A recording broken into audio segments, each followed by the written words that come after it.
Nagsanib puwersa ang 91st IB, 703rd Aguila Brigade at Tactical Operation Group Region 3 ng Philippine Air Force sa bulumunduking bahagi ng pinangyarihan ng sagupan ng mga militar at teroristang NPA sa Barangay Galintuha, Maria Aurora at Barangay Lublub, Alfonso Castañeda, Nueva Vizcaya sa pagsasagawa ng pagmamatsyag sa himpapawid at pagbabagsak ng mga leaflets na nagbibigay mensahe sa nagkawatak-watak na Komiteng Larangang Guerrilla Sierra Madre ng New People's Army na sumuko na sa gobyerno.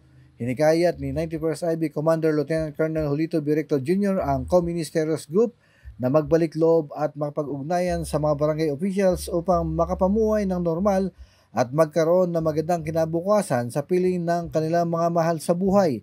Isinagawa ang leaflets dropping dahil sa katatapos na bakbakan sa magkabilang kampo ng gobyerno at terorista na sinubukang makakuha ng simpatiya sa kanila, subalit nabigo ang mga NPA dahil sa report ng mga naninirahan sa lugar. Ang aktibidad ay isinagawa ni 91st IB Civil Military Operations Officer Captain Candidato S. Paduman at 703rd Aguila Brigade Major Dondon Canilang upang makarating ang kanilang mensahe sa mga terorista na magsisuko sa pamahalaan. Kapag nakasuko na at maidaan sa masinsinang validasyon, ang mga ito daw ay makatatanggap ng cash assistance at dagdag na additional cash para sa isinukong armas at livelihood assistance. Ang mga baril pandigma na isusuko ay may matatanggap na cash assistance sa ilalim naman ng Comprehensive Local Integration Program ng gobyerno.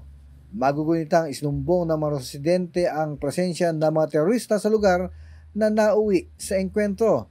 Nasamsan naman sa lugar ng pinagtakbuhan ng mga terorista ang dalawang short magazine ng M16 rifle, 24 rounds na mga bala ng M203 grenade launcher, 143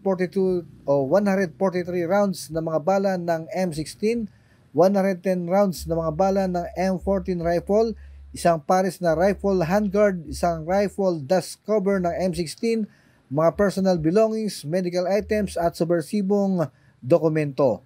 Ako ang inyong naging tagapaghatid balita, Jason De Asis para sa RTV News Desk.